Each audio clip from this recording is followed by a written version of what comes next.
Good morning, everyone, and we are delighted to welcome you today for the launch of our Future Energy Scenarios 2025. I'm Sian, Energy Insights and Stakeholder Manager in our Strategy and Policy team here at NESO, and I will be your compere taking you through today's event. Before I introduce our speakers, I need to cover some brief housekeeping. So there are no tests planned for today, so should the fire alarm sound, please presume it is real. All exits are clearly marked with green signs, so follow the nearest one, which in this theatre may be behind you. Please don't use the fire exits unless there is a fire. We will all head down to the front of the building and congregate outside the Winston Churchill statue on New Bond Street. So this morning's session is also being live streamed, so welcome to everyone who is watching us at home. So we are lucky enough to be in this beautiful Grade 1 listed building today, and we ask that you help us look after it by noting that no food and drink should be brought into the theatre other than bottled water. Much as it may be tempting as well, please refrain from touching the books or artwork on display. One more thing, if you are not in a hurry to rush off, everyone is welcome to visit the museum downstairs directly after the event today. So, today will be divided into two key parts. In the first, you will hear from our key speakers, who will take you through the key messages and insight from this year's analysis, followed by an overview of our modelling process. So we have Emily Ledbetter, Head of Insights and Analysis, Adam Sims, our Electricity Modelling Manager, John Morris, Future Energy Insight Lead, and Gary Bateman, who is our Whole System and Gas Supply Modelling Manager. We'll then take a short break for lunch and networking before coming back for a technical Q&A session. Hopefully, you will have seen the QR codes dotted around the venue. For the best chance of having your questions answered today, please use the QR code and submit your question via the form on any device that you have. So, without further ado, I'd like to introduce Emily Ledbetter, Head of Energy Insights and Analysis, to launch our Future Energy Scenarios, Pathways to Net Zero 2025.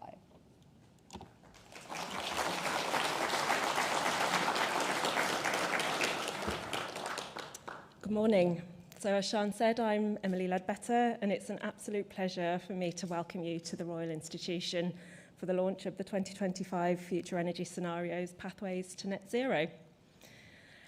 I've had the privilege of leading the Energy Insights and Analysis team at NESO since November. So although I've been with NESO and its various predecessor organisations for over 15 years, this is also my first FES. So although it's the 15th FES overall, it's also the first FES that we've launched as NESO since NESO came into existence in October 2024 as an independent corporation at the centre of the energy system. There are few better places to talk about the future of energy than here in a venue that's been at the heart of scientific discovery and innovation, bringing the public and scientists together to share their interest and passion for science for over 200 years. The Royal Institution has been home to some of the greatest scientific minds in history, including Michael Faraday, whose experiments in electricity right here in this building have laid the foundations for much of the modern energy system that we all rely on today. It's within this very theatre that the iconic Christmas lectures have taken place since 1825. From pioneering experiments in energy to breakthroughs that have shaped modern society, this venue stands as a symbol of progress, and it reminds us that with collaboration, curiosity, and commitment, we can overcome the most complex of challenges. Before I take you through our analysis and the waves of the new energy era, I want to take a moment to extend a huge thank you to all of our stakeholders. Your insights, expertise, and collaboration are key, and your engagement underpins our extensive research and analysis. Your involvement supports us in delivering robust data that reflects the real challenges and opportunities facing the energy system as it transitions. So what are the future energy scenarios? So our future energy scenarios analysis provides our independent view of how energy demand, supply, flexibility, and emissions could evolve from today to 2050 on the road to net zero. They consider the choices that can be made and the uncertainties that still exist. We consider 3 pathways to reach net zero by 2050 with varying levels of electrification, hydrogen and bioenergy fuel switching, dispatchable and renewable energy supply, and consumer engagement. Alongside this, we present our falling behind scenario, which considers slower decarbonisation and does not achieve net zero emissions by 2050. As well as being underpinned by an extensive programme of stakeholder engagement, our analysis uses in-house modelling tools covering the whole energy system, alongside inputs from policy and expert sources of technical and economic data. Various parts of FES are used as a basis for a host of downstream processes, including strategic energy planning, analysis supporting the review of electricity market arrangements, ancillary market strategies, and for security of supply processes such as our summer and winter outlooks and the electricity capacity market, and for gas security of supply planning. Our FES pathways also provide a strong foundation for strategic insights and advisory work, such as our advice to government on reaching clean power by 2030, which was based on our FES 2024 holistic transition pathway. We know that many of you use our analysis for benchmarking, private investment, research, and to inform your own analysis. And we're always keen to hear about the many ways in which you use our pathways so that we can make sure to keep delivering the elements that you most value. Alongside the upcoming Strategic Spatial Energy Plan, or SSEP, and the Regional Energy Strategic Plans, or RESP, as you know, we do love an acronym, which will be used as the main basis for developing and assessing onshore electricity, gas and hydrogen infrastructure in the Centralised Strategic Network Plan, or CSNP. FES remains an important input to cover longer-term uncertainty. FES complements both SSEP and RESP, providing additional data and ensuring that a range of outcomes are considered in downstream network planning. So what do our pathways tell us this year?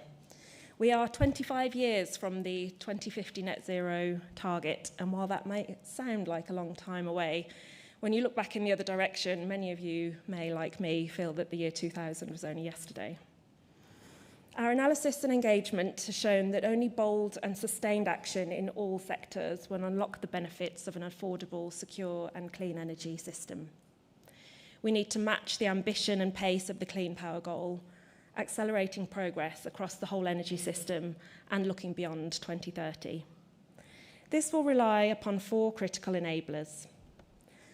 Firstly, widespread adoption of energy efficiency measures. This will help to manage demand growth and to reduce energy costs for consumers. Efficiency across all sectors will be enabled by policy and innovation. Secondly, flexibility, in particular a growth in demand flexibility as well as continuing supply side flex, empowering households and businesses that are willing and able to make informed choices on demand flexibility, and making participation effortless and fair will be critical to success. Thirdly, delivering infrastructure for clean electricity, bioenergy, hydrogen and carbon transportation and storage. Helping communities to understand how they can directly benefit from clean energy while recognising the impact of new infrastructure will help to support delivery at the necessary pace. And finally, encouraging homes and businesses to switch to low-carbon energy sources, harnessing the potential of Great Britain's engineering powerhouse to enable development and adoption of low-carbon technology. 4 waves of action over the years will shape the route to a resilient net-zero energy system with greater energy independence. Each will have its own defining characteristics, and each will make the progress required to set up the following wave. The initial foundation wave has already laid much of the necessary groundwork for the transition, such as technology development.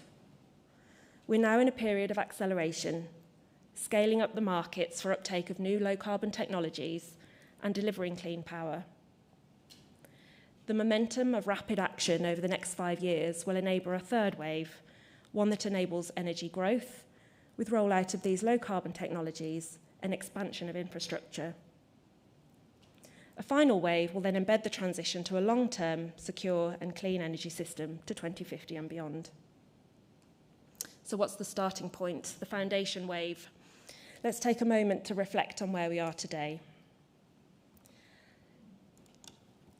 So behind me, you can see one of our lovely Sankey diagrams. This shows energy in and energy out. Our future energy scenarios takes account of national and international policy developments, decarbonisation targets, technology advancement, progress and stakeholder feedback to ensure that updates are robust. Understanding the strength of this starting position is key to charting where we're heading. By incorporating recent data on energy usage, project developments and deployment of low-carbon technologies, we set the starting point of our updated pathways. But in reality, the journey has already begun. Much of the decarbonisation to date has been in the power sector, providing a strong foundation to delivering clean power. Until 2015, power was the largest sector for emissions. It's now the 5th largest, behind agriculture, industry, transport, and heat. The progress over the last 2 decades has laid the groundwork for the next phases of the transition. The development of key technologies has built a platform based on cost-competitive renewables, strong-performing electric vehicles, and emerging heat pump offerings. This last year has been characterised by action, acceleration, and ambition, with the government's Clean Power 2030 action plan setting out clear intent and pace. Progress is underway to deliver the infrastructure required to support this, with the extensive Connections Reform Programme facilitating the faster connection of new supplies of clean, flexible power. We've also seen the Clean Energy Industry Sector Plan as part of the Modern Industrial Strategy, as well as the first revenue support contracts for low-carbon hydrogen and carbon capture projects in industrial clusters. However, our pathways in this year's FES and the Sankey diagram behind me shows the scale of the work that remains. Clean power is a critical milestone which will allow other sectors to decarbonise, but the vast majority of the emissions reductions from today to 2050 need to come from outside of the power sector. I remember our Chief Executive, Fintan Sly, saying at a previous FES launch, "What got us here won't get us there." Change won't happen overnight, and success relies on matching the pace and ambition of clean power while looking beyond the power sector and beyond 2030. The choices we make today and throughout the remainder of the 2020s will shape the progress of the energy future. I'm now going to hand over to Adam Sims, our Electricity Supply Modelling Manager, who will talk about the acceleration wave from now to 2030. Adam.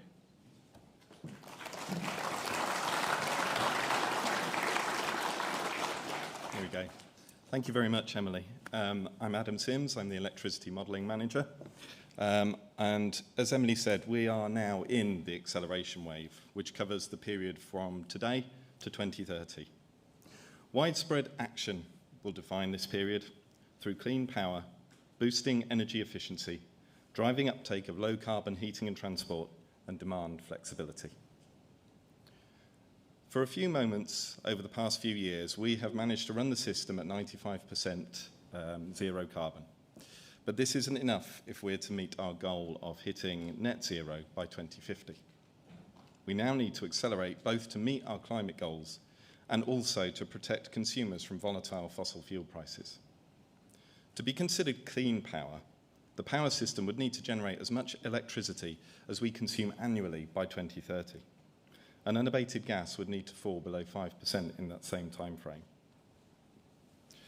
The acceleration wave focuses on delivering the fundamental change needed for the future energy system.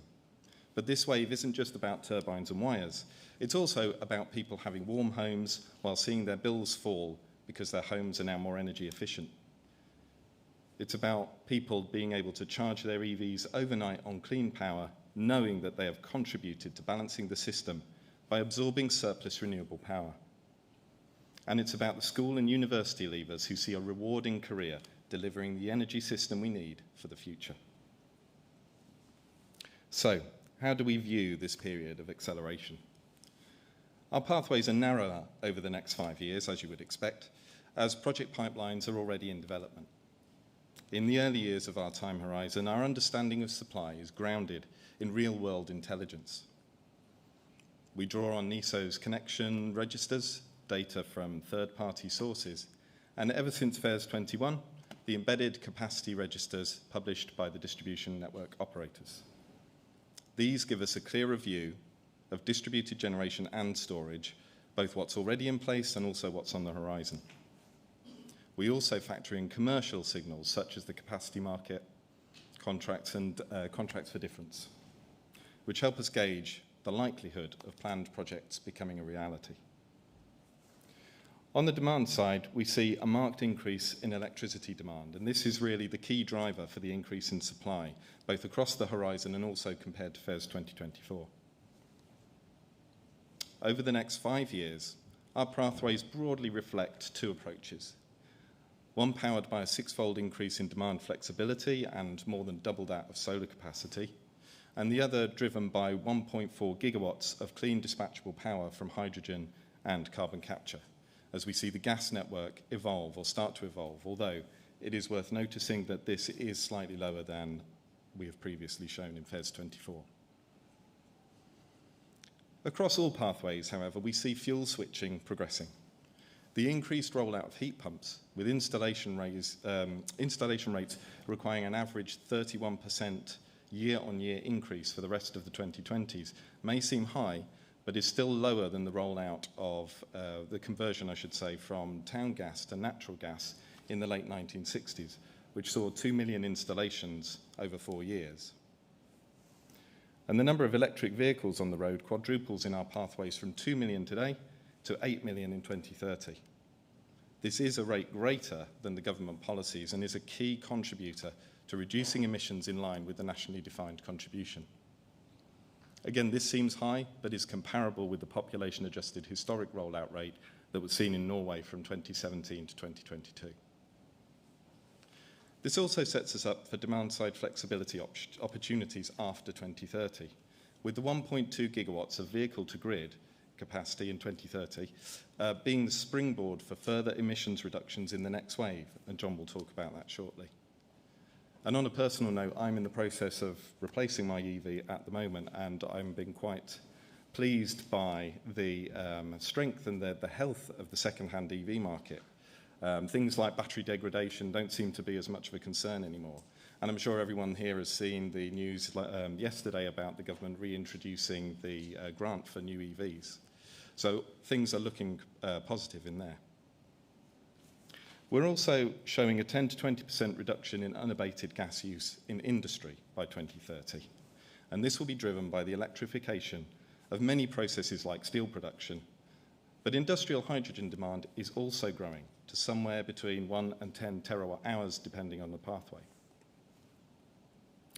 On the supply side of things, our pathways show capacity rising from 125 gigawatts of installed capacity today to nearly 200 gigawatts in 2030. Wind and solar capacity combined more than doubles over this period, with build-out rates for offshore wind reaching 13 gigawatts, as you can see in the chart behind me. 13 gigawatts of installed capacity per year in some of the pathways.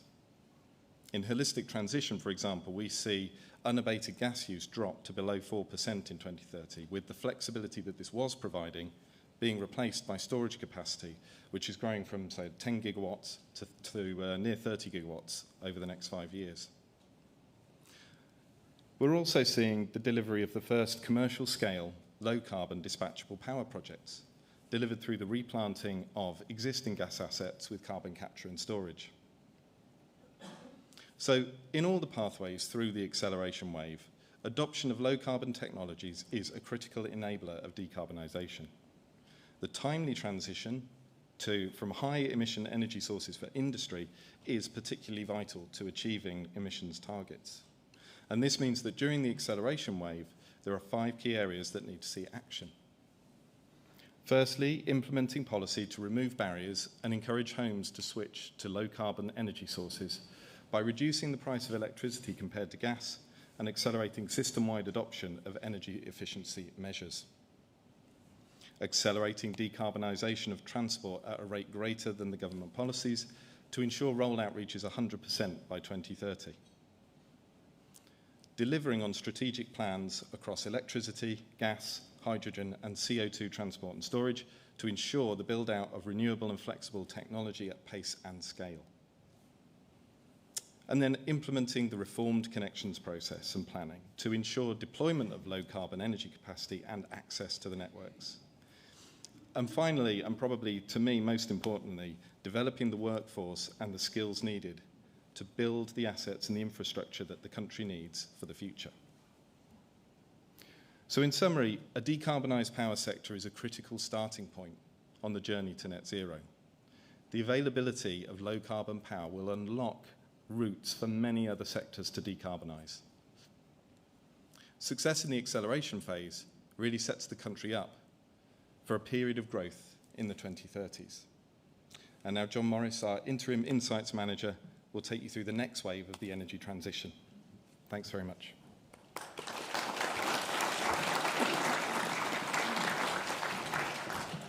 Thank you, Adam. So the growth wave. So this is how we see the period from 2030 to 2040 in our net zero pathways. And it's really a key decade for progress on the route to net zero. So when comparing 2030 to 2040, there's about a 2/3 reduction in emissions. So about 200 million tonnes of emissions on an annual basis are decarbonised. Putting that into perspective, at present, UK emissions are around just below 400 million tonnes. So that's a huge change over this decade. And it's not just about that kind of decarbonisation, it's also about the kind of metrics and benchmarks and targets that we have to hit across this decade. So the 2030s, the growth wave holds that critical sixth carbon budget between 2033 and 2037. So this was the first carbon budget set after the Climate Change Act was amended to the net zero targets. As you may remember, it's previously an 80% reduction by 2050. So it's kind of a key benchmark and a really tough one for our pathways to hit. But as long as we hit it, we will be on a sufficient course to move towards net zero.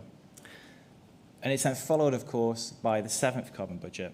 So as you're likely aware, earlier in the year, the Climate Change Committee provided their advice to the government on the level at which to set the seventh carbon budget.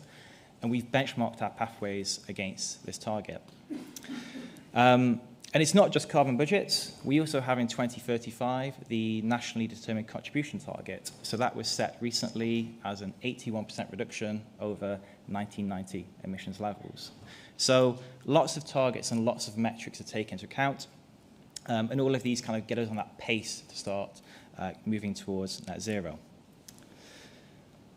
And really, achieving that pace is set up by the acceleration wave that Adam just talked about. So it's really in this growth wave about harnessing this momentum that was built up during the acceleration wave and then helping to proliferate low carbon technologies, approaches throughout both the supply and the demand side through the growth wave. And of course, it's not just then about building things, it's about operating them in better, more effective, more efficient ways. And I'll go through this in a little while. So on the visual behind me, you'll see some of the key stats and some of the key changes that occur over the growth wave, some in comparison to 2030, some in comparison to today, just to put into perspective the kind of scale of change that occurs. So demand for electricity increases to around 600 terawatt-hours in our pathways. So that's not far off doubling levels of demand seen today, and that's over a period, of course, of 15 years between now and 2040. So an immense change. There are some comparable periods from history. So from about 1950 to 1975, we saw an increase of about 250 terawatt-hours of generation when we built the coal fleet, nuclear fleet supergrid. Of course, that was 25 years, and we have 15 years to 2040. So challenging, but there are comparable periods from history. And of course, that increase in electrical demand reflects substantial changes on the demand side. So areas like heat, transport industry, and there's a few further metrics on the slide behind that I'll also mention again later. But it's not just about building lots of new generation assets. It's also about using and operating assets that we have and that we build in more effective, more efficient, more flexible ways. So we have various measures of energy efficiency applied across the pathways. So not just insulation, but more efficient heating technologies, more efficient industry through things like process automation, digitalization. And we also have a variety of flexibility measures. So things like vehicle to grid, shifting peak heat demands, these kinds of things. And all of these help to both reduce levels of demand, reduce costs for consumers, but also make the system as a whole more manageable, more responsive, more flexible. And on the topic of flexibility and peak demands, you'll see, of course, that kind of peak demand metric. So again, even with this increase of flexibility, there's still a substantial increase in peak demand, and helped by measures such as vehicle to grid to shave off some of that peak demand. But of course, the growth wave itself is not just a story of change on electricity supply or electricity demand. There's a variety of other measures we have to put into place across other parts of the economy that have to decarbonise. So you see, for example, the stat on hydrogen on the slide behind as well. So in holistic transition and electric engagement, we see around 50 terawatt-hours of hydrogen demand in 2040. So that's driven by decarbonisation of industry, which is the big user in those two pathways, as well as dispatchable power later in that decade, as well as some emerging use for sustainable shipping and aviation fuel production. Hydrogen evolution has the higher end of that range at 200 terawatt-hours by 2040. So hydrogen evolution remains a pathway where we explore a wider use of hydrogen, including use in residential heating, where we note, of course, the government decision on this is still outstanding and open. And of course, it's not just that production of hydrogen, of course, that stat there, it's also all the things behind it. So, for example, the fact that that's starting from a point today of essentially zero use today for energy purposes, so it has to scale rapidly from zero to something like that, again, over a period of 15 years. The infrastructure behind that, be it storage, be it transmission networks, these kinds of things. So again, it acts as a substantial transition. And it's, again, not reflected just on supply, but also demand side and the changes that occur, for example, in industry to make use of it. Another stat you'll see on there is around carbon capture and storage. So we've all no doubt seen the recent announcements over the past 6 months or so around funding for the initial carbon capture and storage networks in Teesside and in Merseyside. So broadly across our pathways, we do see industry as quite a quick mover in the early years on decarbonisation. And we recognise that some sites, some sectors may need to or may prefer to use carbon capture and storage. So it's used for industry users. It's also used in dispatchable power generation. So, for example, gas for CCS, again, some initial projects receiving support for this. But also we do see the emergence in the growth wave, particularly in holistic transition and electric engagement of engineered carbon removals. So hitting that 6th carbon budget, again, we see as a really tough test of our pathways and a tough test for decarbonisation on the route to net zero in general. And by the mid-2030s, by that 2033 to 2037 period, every million tonne of CO2 really does start to count if you want to hit those targets.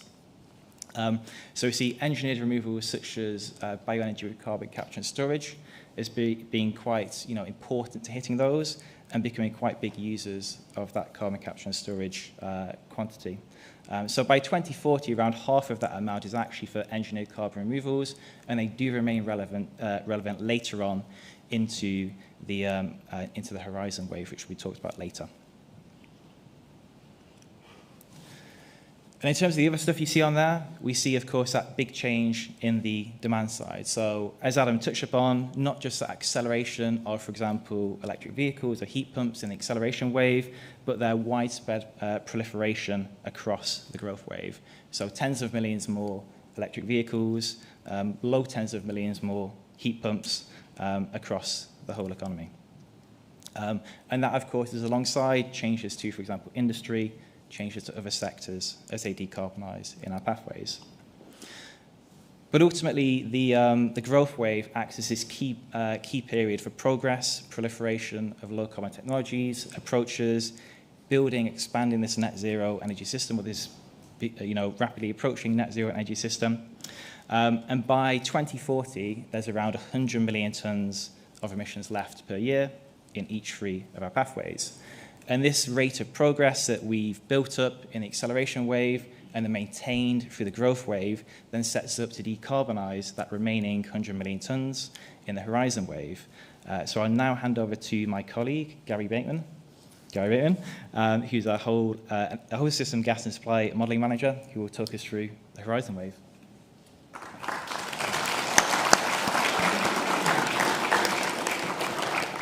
Thanks, John.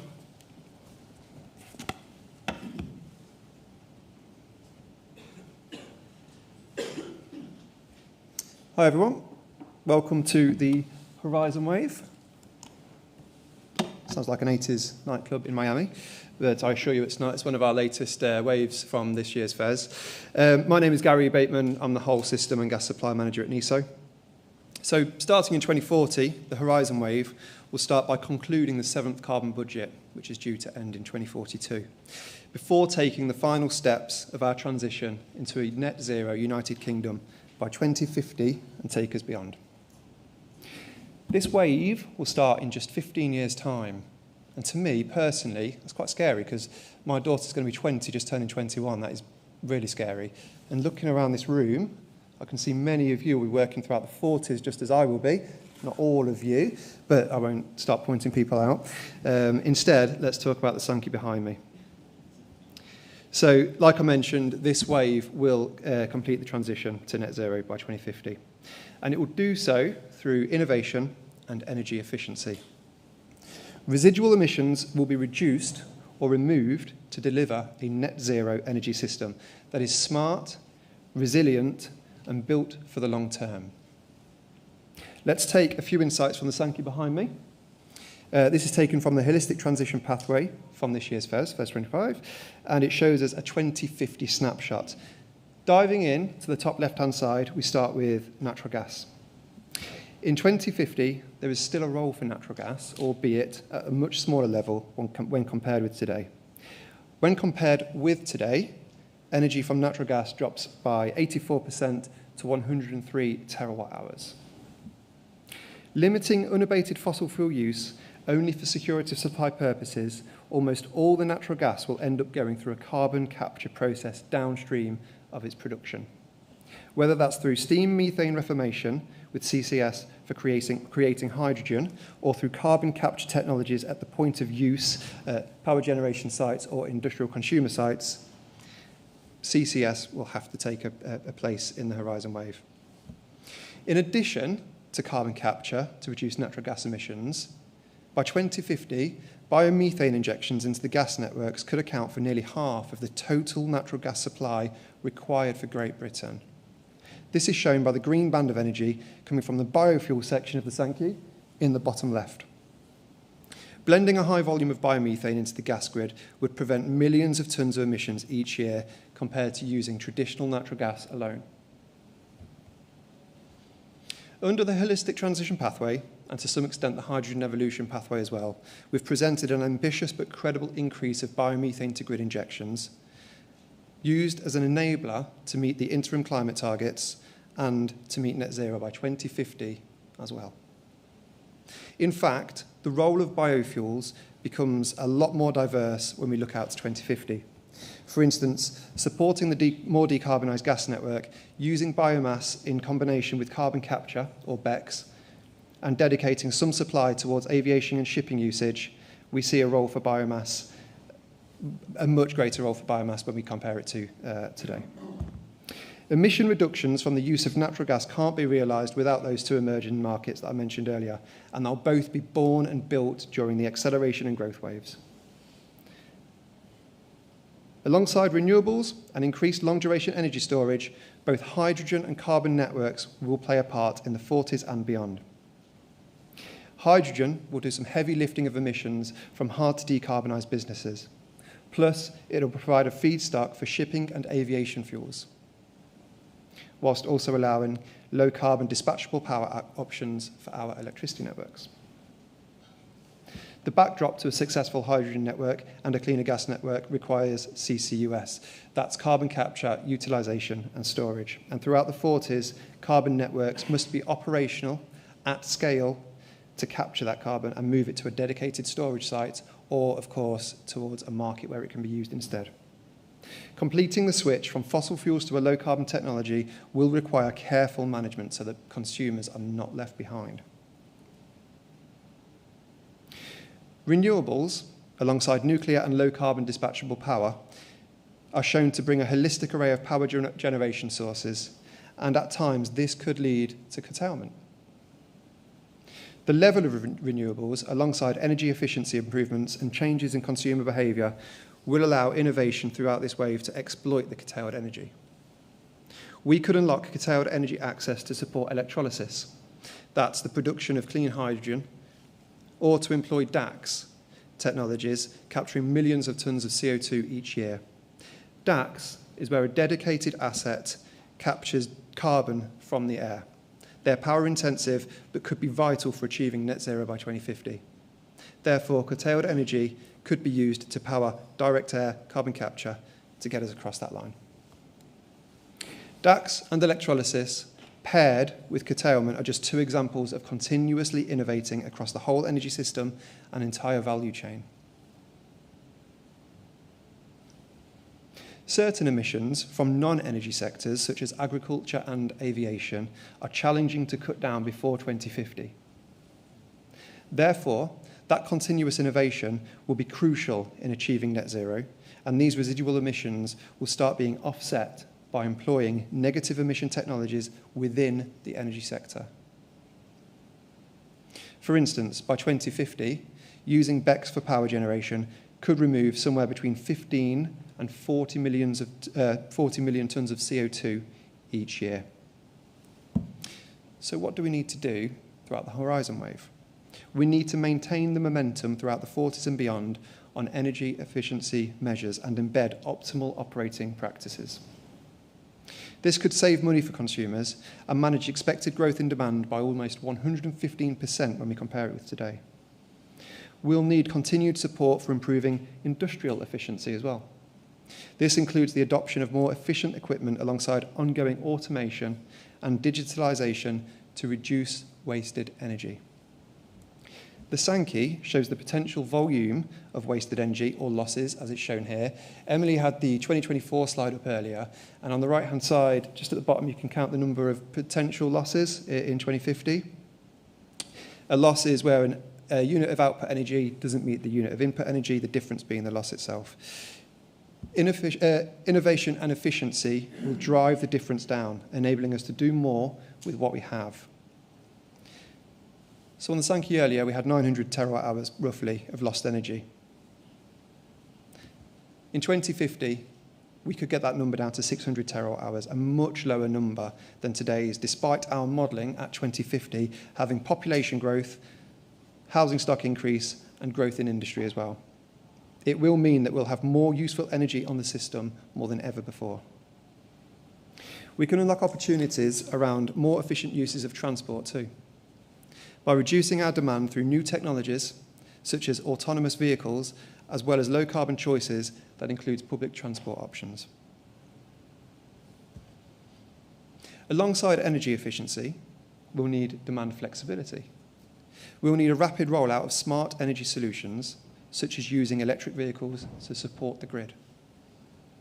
We'll need to make heating more flexible to help consumers use energy flexibly while still meeting their needs and working around their lifestyles.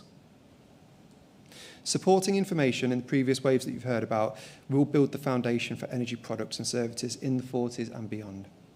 These will keep consumers engaged, informed, and empowered by choice. Consumers will need to be enabled to connect to innovative low-carbon technologies and services by unlocking the full potential of low-cost renewable energy. One example is that vehicle-to-grid products and services alone have the potential to supply 41 gigawatts of flexibility at peak times.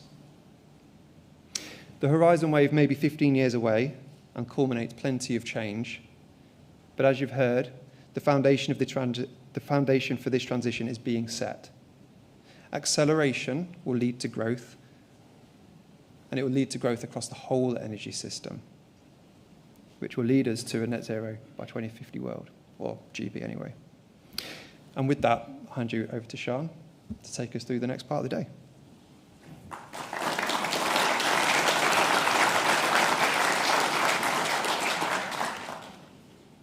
Thanks, Gary. So now you've heard about some of the insights from our modelling. I want to change focus a little bit. Before we go into our analysis Q&A session this afternoon, I want to run through a little bit about how we produce our future energy scenarios. Hopefully by now you have seen the publications that are online. We obviously have the main report. We also have a host of supporting data and publications that sit alongside that. We have our modelling methods document, which I will not be able to run through today, but I just want to cover a few things so that you know who to talk to in the networking session and also who will be available to answer questions this afternoon. So what you can see behind me is an overview of our modelling process. We begin our modelling journey by looking ahead and exploring how energy demand might evolve in the years to come in different net zero pathways. So you've heard a little bit about holistic transition, electric engagement, and hydrogen evolution. We follow the same process for our pathways and also in our falling behind scenario. So this starts on the demand side with a series of subsector models that help us understand the future profiles and volumes of electricity, natural gas, hydrogen, bioenergy, and other vectors.